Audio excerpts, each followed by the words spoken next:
the Auburn Blitz Podcast, your direct source for all Auburn all the time with Brett Pritchard, Faith Richardson, and Randy Lee.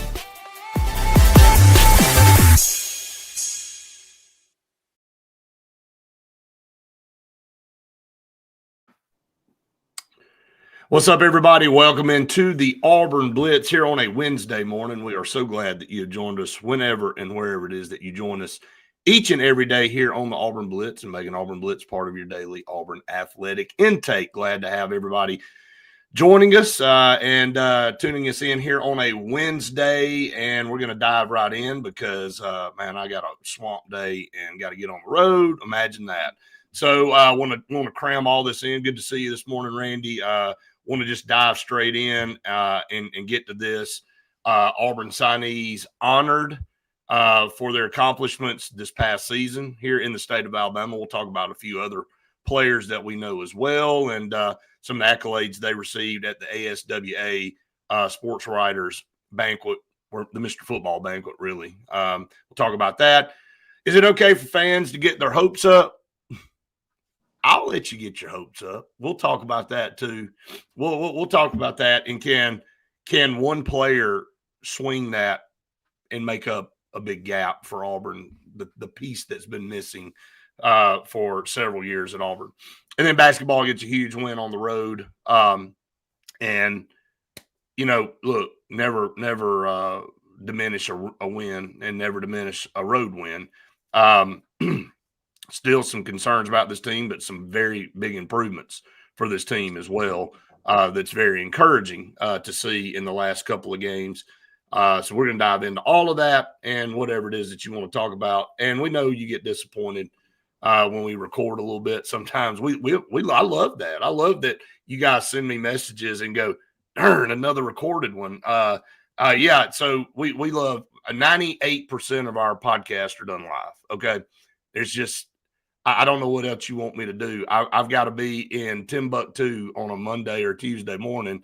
And so our show's done at 8 o'clock. And for me to get to Timbuktu at 9 o'clock, I can't do a show at 8. So that's why we do records. But again, we appreciate all of you sticking with us, Randy. Look, Auburn signees honored Jaquez Wilkes and Shadarius Tootle. And no surprise with those two guys. And, you know, Auburn had Jaquez Wilkes really from the start. Shadarius Tootle had flipped to Georgia and then comes back to Auburn. I had two huge pieces of this class for Alex Golesh that'll be coming in from the high school side.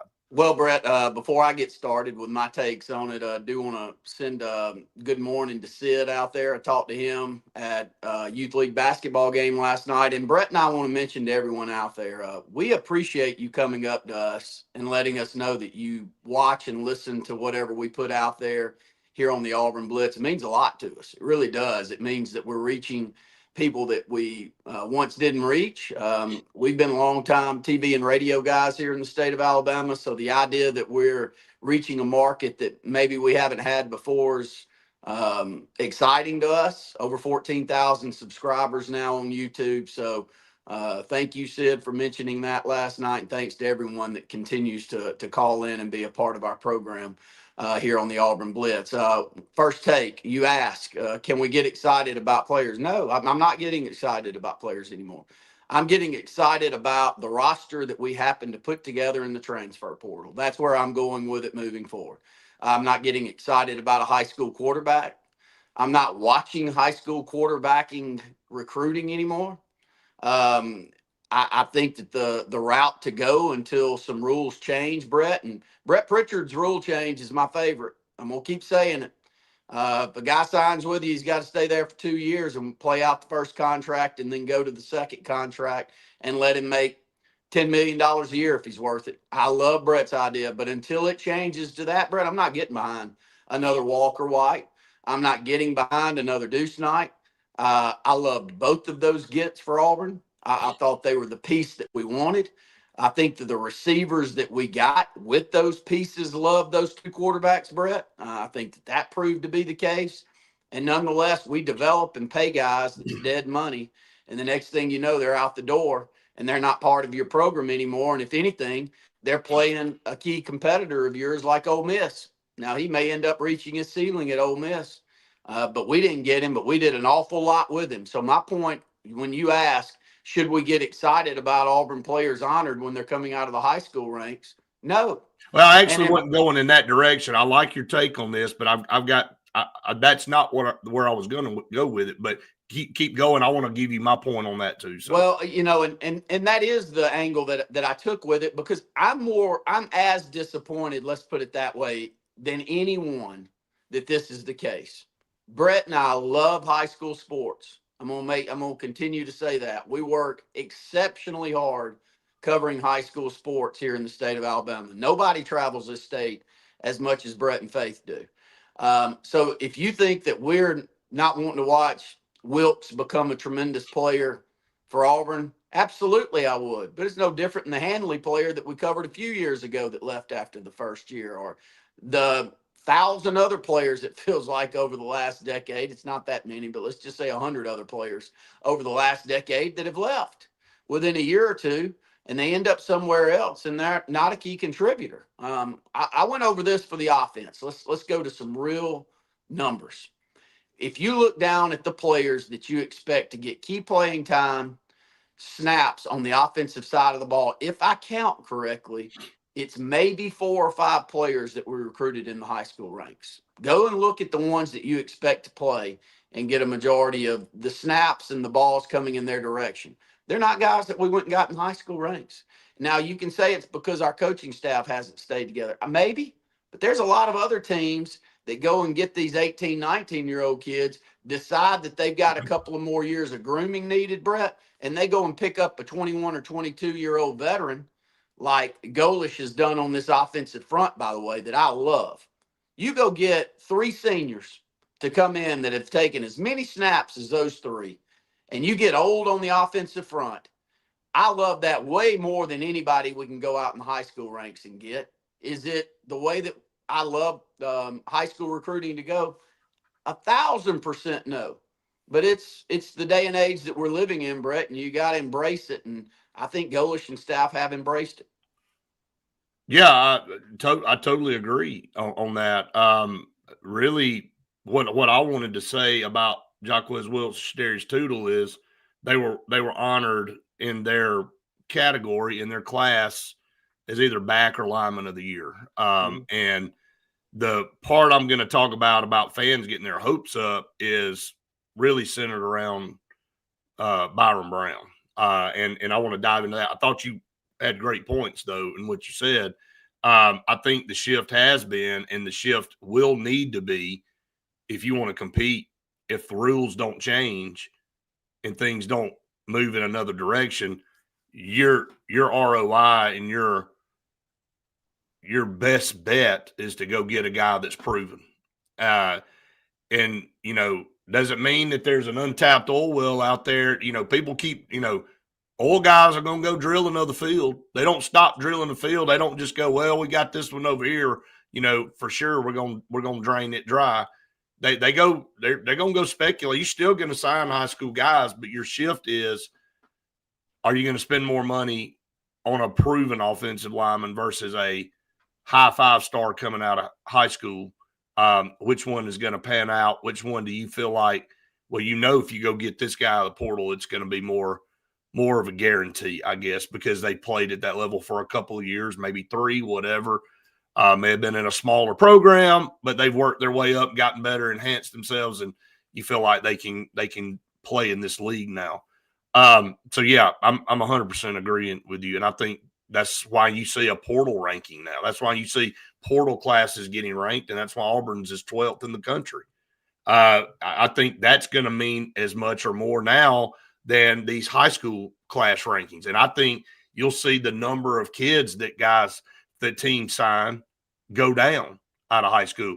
We're always looking at 25, 28 kids out of high school. I think you're going to look at maybe 12 to 15 now, and then maybe a heavier portal class. So, yes, that being said, but I do want to talk about 2 guys Auburn is getting in the high school, out of the high school ranks coming in this year, in Jacquez Wilkes and Shadarius Tootle. And we've all been high on Jacquez Wilkes. He's a tremendous looking player, 6'4", 245 pounds. He had 2,084 yards and 38 touchdowns on just 166 carries and more than 5,000 yards in his career. But there's always a but, right? It was 1A. And again, I'm not diminishing his accomplishments because I couldn't go out. I'm not 6'4", 245, first of all. But I couldn't go run for 2,084 yards. I couldn't score 38 touchdowns against whoever. So I'm not taking anything away, but he did play in 1A football where he was a man amongst boys. And he was able to accomplish some big things. Also on the defensive side, he had over 100 tackles. Had a bunch of tackles for loss, had a bunch of sacks when teams knew they weren't going to run toward him. So he still was able to rack up a bunch of defensive stats. That being said, he was the 1A back of the year, and he deserved that honor. He deserved that. I think, when you look at his ability and what he's going to bring in, Randy's going to be one of those things where he's going to have a learning curve, even though his size is going to help him, but he's going to have a learning curve. Almost like Alvin Henderson on the flip side. Alvin Henderson's much smaller, but Alvin Henderson, his accolades were tremendous at Elba. But as you see, he comes up to the SEC, and I watched him get better. Faith and I watched him in practice from start of practice to the end of the season get better in his drills and everything. That's what you want to see. And glad he stuck around. But there's going to be a learning curve with Jaquez. It feels that way, but it also feels that he's going to go to a position that maybe the learning curve's not quite as drastic on the defensive side of the ball. If he were a running back, I do think that pass protection capabilities, catching the ball out of the backfield, so many things that are difficult for someone like Alvin Henderson that you and I covered probably as much as any kid over the last decade. When you're in a wildcat formation, snapping the ball back there to you, and it's student body right and student body left, and he's running the football right at you 50 times a game, that doesn't really transition to what we see in the college game or even the high classification game. It will not work. And a couple of comments coming in I want to throw at you. First off, Maggie and James, thanks for finding us on YouTube. A lot of new fans of the Auburn Blitz program on YouTube. Oh, yeah, James Barnett. I see him up there. Yeah. So Maggie said somebody has to take the high school kids to get them developed to be good. But how do you get the high school kids to stay once they're developed? Brett, I think that is the biggest question of all. Money. And Maggie, here, let me give you my take on that. As a business owner, I do not need dead money. I don't need that dead money out there. It's too difficult to put together a roster at, say, a $30 million budget. And you may say, a $30 million budget, you can't put a good roster together for that. We just saw LSU go over 50. I don't even have to look at what Texas is spending. It's over 50. It may be way over 50. When you've got a quarterback that's getting 5 and a receiver that you got from Auburn getting 4, you're almost at 10 with 2 players. And you had even stepped foot on the lines of scrimmage and all the other players that it takes to really compete at this level. Very difficult. So with that being said, to put dead money, which is, say, a quarterback that's a backup that may never see the field for you, getting paid 7 figures, I don't know how you make that work in your mind. And Maggie, I don't like this. I despise the direction it's going. But Brett, maybe give a take on that, because as a general manager of a team, which is what you are now, when you're dealing with budgets like this, the thought process has to totally change. Well, you have to be smarter about what you select out of high school. And basically, you can't just go grab everybody that you want, and you can't make your whole team out of the portal either. Let me go ahead and say that. And I hear what you're saying about dead money, but there's going to be a portion of that that's going to be dead anyway, because some of these guys you have to sign out of high school, and some of the ones you're going to want may not play the first year. And again, you're not guaranteed that they're going to stay after 1 year, but you're not going to not take that guy because everybody wants them. And you feel like that's a need position. And yeah, more times than not now with the portal, it's going to be rare in certain positions that you get a kid out of high school that's going to be able to come in and start immediately. They may work into a rotation, especially if you're a defensive lineman or a linebacker or something like that. But on offensive lineman, I mean, are you not going to take a 5-star offensive lineman that is 6'8", 325 pounds? He's a 5-star and he wants to come to Auburn. And yeah, you're going to take him. Maybe, but I'm not paying him top dollar. But you can't build your whole team out of the portal either. Like, well, you maybe cannot. not. There's But not enough. I'm telling you, if I get a high school kid, but you're gonna have to sign some high school kids, Randy. You can't I go get it, zero. Brett. But here's my argument with you. Here's my argument with you. I have no problem getting a kid that you want to develop. But if I get a high school kid and he's a quarterback, let me just use quarterback. You keep going quarterback. Like, okay. I understand your point on that. It's not, everything's not just quarterback. Okay, left tackle. Left tackle that you don't think can beat out a 22 or 23-year-old man. But he demands $1.5 million. I've already told you that I think the money that these kids are going to demand is going to go down. Well, it's part of it. It's not right now, Brett. You can't go out there and just sign everybody out of the portal, man, because there's not enough quality guys to go out there because everybody's needing the same guys. So you can't just ignore the high school side, and you can't go there's going to be a portion of your money that you're calling dead money with a guy sitting over there that's not playing. You may go get dead money out of the portal. Right. Well, look at our offensive players that are going to keep back to my point earlier. I want you to tell me which ones of those are going to get key plays for Auburn this year that we signed out of high school. Now, you're saying that we can't piecemeal a roster together. You can't. Transfer portal. You can't. Well, this is a different year, Randy. Okay. You had a complete overhaul where you had a mass exodus and a coaching change. Like, Georgia had 9 guys in the portal, okay?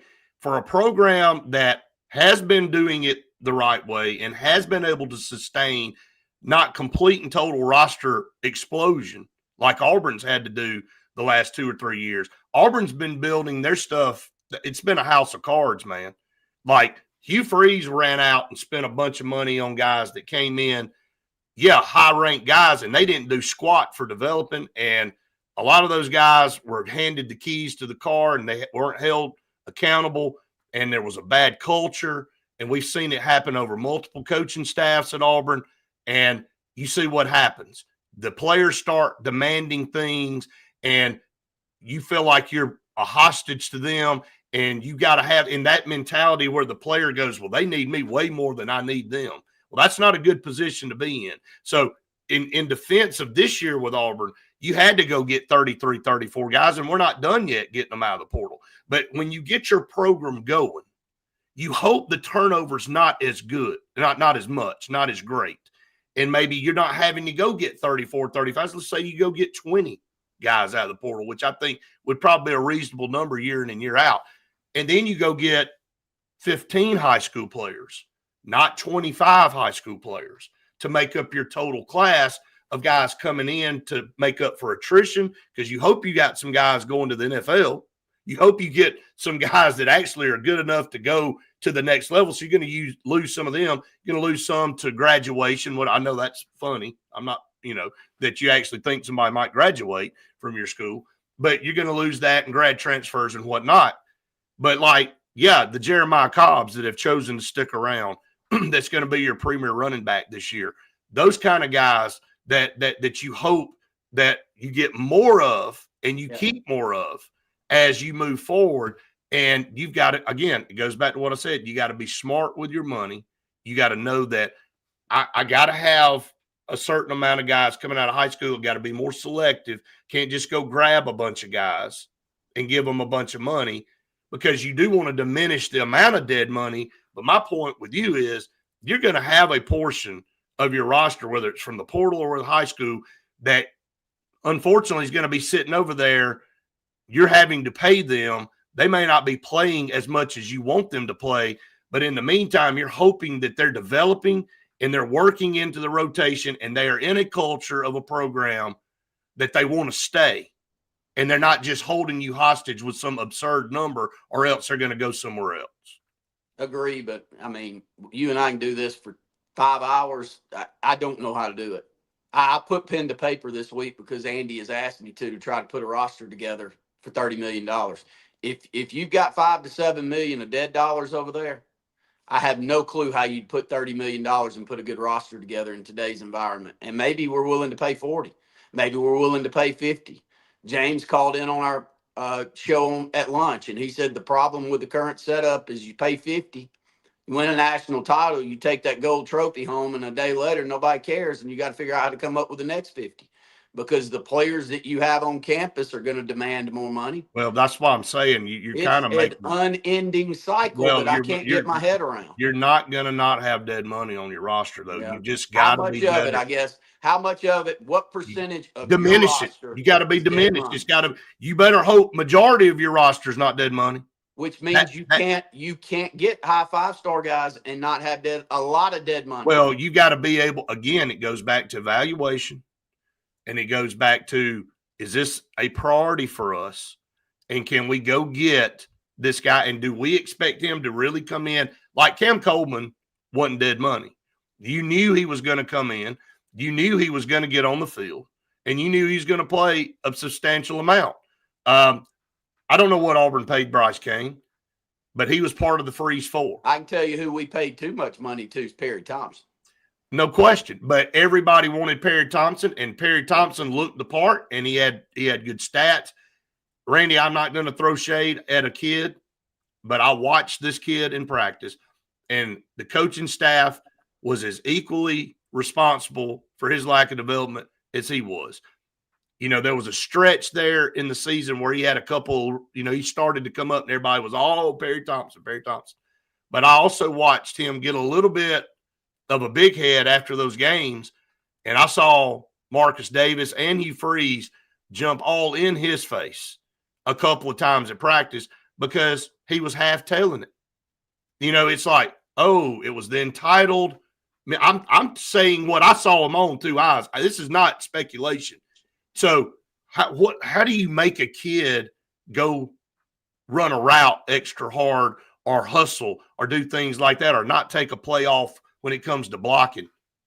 It's the culture, it's the coaching, and it's whatever's inside of the player. And we can move on to the next topic, but the problem is he took top dollar to get him there. Yeah, but you would have done it. You would have signed him too. Deuce Knight took top dollar. You love Deuce Knight, and you would have signed him.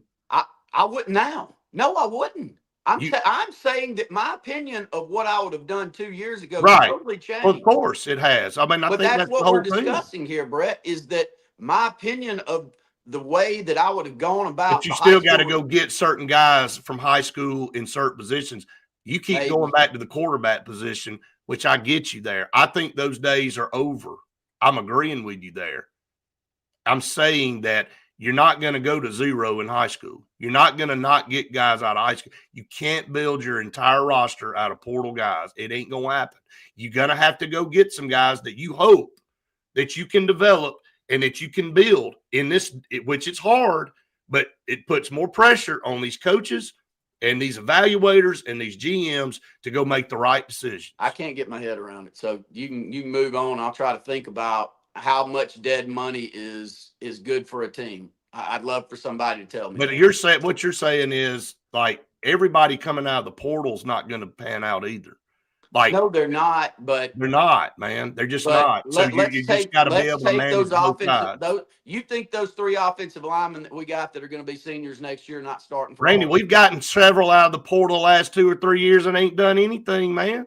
I mean, you just went out and got the best offensive lineman in the portal last year in Xavier Chaplin. He jumped off sides more than anybody in the country. Yeah, but it's about the development and the coaching that goes with it. You can't just go spend a bunch of money and not expect to develop them. He and played, I don't know what Brett. My point is he played. The ones you're talking about are not playing. Perry Thompson doesn't get snaps. Deuce Knight sits over there and we develop him and pay him $1 million and he goes to the next one to play. And do you not think that's happening everywhere? And there's no way to stop that because there's no rules in place to prevent that from happening. It goes back to my point. You sign a guy for 2 years and he stays and you ain't got to worry about all this crap. Amen. And then, I've said it 1,000 times. But in the meantime, Randy, you can sit here and think of it for 20 more years. You're not going to wrap your head around. I can't. Because every situation's different. It comes down to the GMs and the coaches sitting in a room in front of a whatever big touch screen or whatever old-fashioned whiteboard, whatever, and going, all right, this is our budget. This is what we need.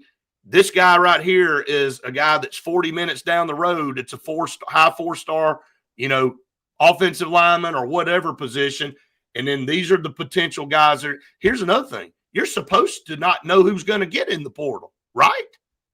You don't even know but come on, man.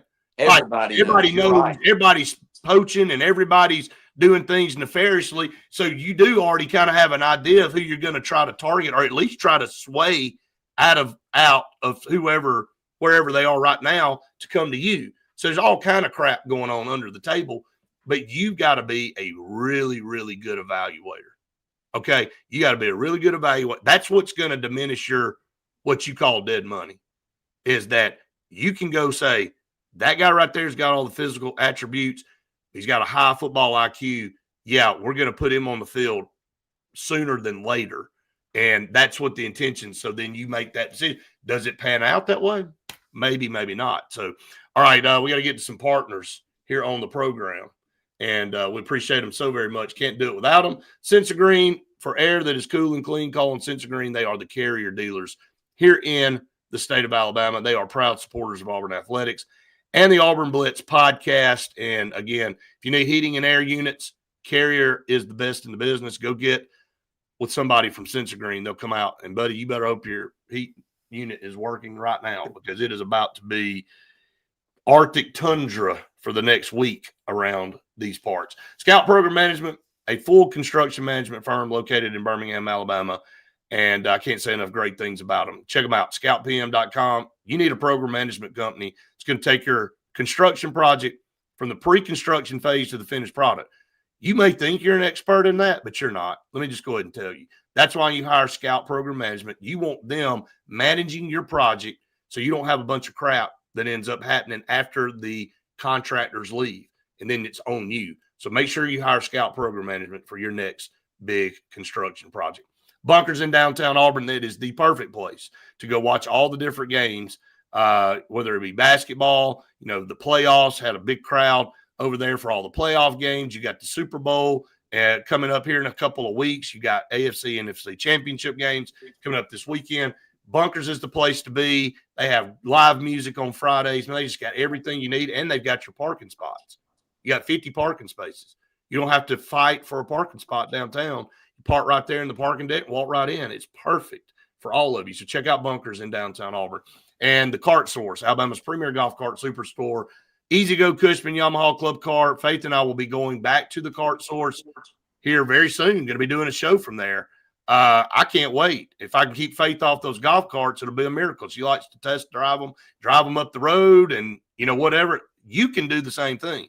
You can go get one of these beautiful golf carts, and if they don't have one on the lot that you need, they'll find it for you. Call them 334-231-2205. Tell my guy Harrison that the Auburn Blitz sent you, and he'll hook you up with an awesome golf cart. All right, is it okay for fans to get their hopes up? I won't spend too much time on that because we spent way too much time on this other stuff.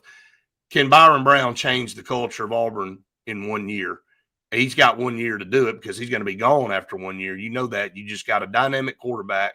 This is not, can he do it? He's already proven he can do it. We know what a dynamic quarterback can do for a team and a culture, Randy. I think Byron Brown could be the difference maker. You don't have to be perfect in all these other places. I'm not saying that Auburn doesn't have good players in these other positions, but you had a dynamic quarterback that can run the way he does. You think about this. You got him that ran for 1,000 yards. Jeremiah Cobb should have ran for 1,000 yards this year. And then you got Washington coming from Baylor, who was in a pass-happy offense with Sawyer Robertson that almost ran for 800 yards himself. You got three legit guys that can run the football. And then you add his arm talent in with the receivers Auburn has. Man, it's a recipe. Again, not trying to get all orange and blue glasses over here in the month of January, but this is a different scenario. This is not a guy where you bring in and go, oh, well, he was a 5-star in high school, but he didn't pan out at his other school. So we're going to try to get him back to his full potential. Now, Byron Brown has proven he can do it. Well, and I don't want to go into it too much because we hit on it for the first 25 minutes of the show, but I think it's the blueprint. This is the blueprint moving forward. Keep plenty of money on the sideline to go and get the quarterback that you think you need for the roster and the culture and the setup that you want, i.e. what Brett said 2 years ago when he was completely pissed off when we didn't go get Cam Ward in the portal. Lost his mind if you're just finding us when we didn't go get Cam Ward in the portal. Still mad about it. And you see what we got for it. So we're paying very good money for Byron Brown, and I'm good with it. I think it's a good use of your money. I'm not sitting up here wanting Auburn to get out of the mix of paying players what others are willing to do. I don't think you're ever going to build a product that goes and gets all of them at a rock bottom price. It's not going to happen. But we're paying Byron Brown $3.5 million a year to come to Auburn and play quarterback, and I'm perfectly good with it. And so I'm real happy with the direction, and I like the body style. I'll say that to close on him. I like the frame that when you're in the red zone, he can do what we've seen in the past where it's physical downhill running. It's not that you necessarily have to run him as often as maybe he has in the past, but when needed, a big old 6'3", 6'4", 240-pound frame can come downhill and pick you up 4 yards when you know you've got two other options back there at the running back position that all eyes are going to. So, yes, I am bullish on what this offense can do next year. Yeah, I am too. I think he can be the difference maker. I mean, you get a dynamic quarterback that can change everything. All right, finally, basketball gets a huge win. Can't spend much time on this, but go on the road, get a big win against Ole Miss. And so, Randy, when I look at this, Auburn, majority of their points came in the paint, came at the free throw line. Auburn's had an advantage over these past two teams. So I want to make that point. Auburn found they found some hay down low, and so they went to it and they kept going to it. That's not going to be the case on Saturday with Florida. You can't go on the road and hit two threes against Florida. You're going to have to get a little bit better. This is 2 games in a row where Auburn's been terrible from outside the arc. It's worked out for them because they found the advantage and they kept working the ball inside, which was the smart thing to do, which I was happy to see, which I think is where Auburn basketball is at its best. But Auburn, with a deficiency inside against most teams, is not going to be able to get easier baskets. And also, I'm a little concerned that we didn't see more Philip Jovic in this game. I don't know why we didn't see him more than 15 minutes after he had a career night just 2 nights ago, or 3 nights ago now as we film this. Don't know if he's injured. Don't know if there's something going on there. I don't know, but I don't know why you don't play him more, especially in a style game like this. But bottom line is, I thought Tahad had a good game. I thought Murph had a great game. I thought Sway did the things he needed to do. Overall, it was more of what you want to see from this team, and they defended better. Oh, I loved it. I wanted to start with that defensive side of the ball. They look great. Just on-ball defense seems to be getting cleaner. Not as easy looks being given up. And Jim and I talked about that yesterday. The key stat, if you look down at the stat line for Auburn, is on the defensive side. Auburn, you're in a really good stretch with Bruce Pearl and Stephen Pearl being a key contributor there on the defensive side. What were we giving up, Brett? 65 to 67 points a game on average. Auburn's given up going into that ball game last night 79 points a game. It's not what we've seen in the past. But it was really difficult for Ole Miss to get into any kind of flow last night. Thought we played really well. That's 10 straight wins against Ole Miss now. Auburn fans that grew up watching basketball like Brett and I did, tap the brakes on anyone complaining. I mean, we're beating a lot of these teams that used to get the better of us 10 straight times. It's a new day and age. But on the offensive side, Brett, you can't expect Auburn to shoot this poorly from 3 for this long. It's going to turn around. At least this team's not shooting poorly from the foul line, Brett, because last night and they had been earlier in the season, so that's gotten better too. Well, I mean, right now, if you look at the stats for Auburn, their free throw shooting percentage is outstanding. I know yesterday. Well, it better be with that style, and that's a good thing because you're trying to But they pound it down. are. They are. So my point is they are. They couldn't keep us off the line last night. We kept getting the ball in the lane and scoring the basketball, but when we went to the free throw line, especially in crunch minutes, we stepped up and we knocked them down. And a team that can do that can win games that teams that don't do, that they're unable to do it, Brett. So the good thing about Auburn is we're not going into these games going, I'm passing up open threes. No, we're shooting them poorly, but at least we're putting them up there. The percentages say that's going to turn for you. Now, if it doesn't turn on Saturday, we lose, and we lose going away. One, we're not as good as Florida. I think Florida, if you watch the way that they're playing right now, but hell, we ain't gone down there and beaten them with some of the best teams in our school history. So right. So that's not going to be different. I don't have high when Auburn goes down there and loses by 15 on Saturday, I don't want to hear all the Auburn fans jumping off the shit. Yeah, I looked at the ESPN FPI, and we only have a 20% chance to win that game. And that's about right. I mean, look, they've got 3 tremendous big guys.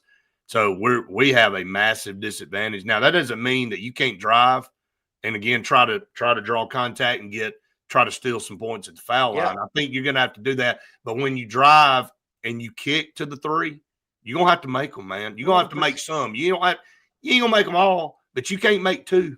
You can't. Well, the percentages say that's going to turn around. Now, is this team a 35% three-point shooting team? No.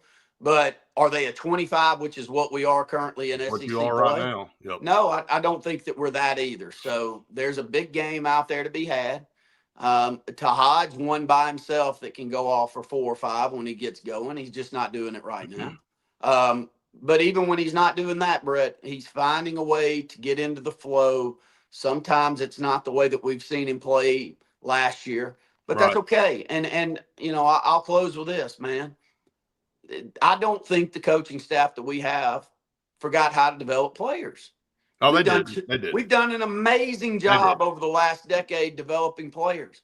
And I think exactly what we saw under Bruce Pearl, we're seeing now. Players that struggled at certain parts of their game earlier in the year, they're not. And look, the coaches aren't the ones missing the shots from 3. They're setting it up to get them good looks from 3, and I think that they have to execute. The players have to execute. So I think the coaching staff and the program where we sit at 12-7 and 3-3 in the conference. If anybody expected more, they're just crazy. No, I in our post-game show the other day, Faith and I said I think the pie in the sky thing for Auburn's 10-8 in this league. And it'd be wonderful. If you go 10-8, you're really, really good shape. I think it's probably more like 8-10 for this team, but we'll see. I mean, you go on the road and you get a couple key road wins, but you can't lay eggs at home. You got to be able to win your games at home, and maybe Auburn will. So, all right, to close out, a couple more of our partners here on the program. Russell Medical Center, one of the top 3 hospitals in the state of Alabama for all your medical needs. Great facilities, great doctors, partner with the UAB Health. Again, your health is the utmost importance, yours and your family's. Nothing else matters if you don't have good health. And so check out Russell Medical Center right there on Highway 280 in Alexander City. They will take care of you. Alex City Marine, 256-215-3474 for all of you in podcast land that listen to us every day now. You can't see this ad. I'm sorry you can't see this beautiful boat, but you can go see it in person. And you can go see this center console, and you can go see all the pontoon boats they have, the Landau line of pontoon boats, all powered by Suzuki, Mercury, or Honda. Just beautiful boats, and now's the time to do it. When it's cold weather outside, I know it's like, why am I shopping for a boat? It's 28 degrees, because this is when you get your best deals. You don't wait till it's 90 degrees and everybody's already out on the lake. You're too late. So now you need to be going to Alex City Marine, looking at their inventory. If they don't have what you want, they'll order you whatever it is that you want. But don't take our word for it. Go see them. Tell them Auburn Blitz sent you, and they will help you out tremendously. Go get you a boat. I'm giving everybody permission every day on this show to go get a golf cart and to go get a boat. What else you want from me? All right. So, yeah, to close out, again, I know that, hey, basketball will go on and move on to Florida this weekend. We'll see how that game plays out. Alex Golesh continues to do really good in the portal. I think he's going to be a key evaluator of guys coming out of high school too. So it's going to be fun to watch. And spring football will be right around the corner, and we'll be there for it, and we'll be covering it for you. So we're excited. Appreciate all of you that subscribe. If you haven't done that, please go do that and hit the like button. It helps us out tremendously. Facebook, all you Facebook watchers, we appreciate all of you as well. Randy, you'll be on at noon today with JJ. Tune in out there for that. Again, that'll be a great show, I know, and it's always good to get JJ in and get his perspective on everything that's going on out there. So with that being said, I got a jet. I'm already 11 minutes behind my time. So, but it's been a great show this morning. You got anything else you want to say? No. Thanks for finding us. And again, tune in, television, radio, and all the social media streams. 12 to 1 daily. It is a call-in show. So get your phone calls together. We'd love to hear from you. Yeah, it gives you best of both worlds, man. At noon, you can call in here. You can just chat away the whole time. So, and you can chat away during the show. I mean, the chat thing's open during our show on Facebook and YouTube. So you can chat there too. All right, guys. Appreciate all of you. All of you have the best day ever out there. Go be good to people. Do something nice. And we will see you next time for more of the Auburn Blitz.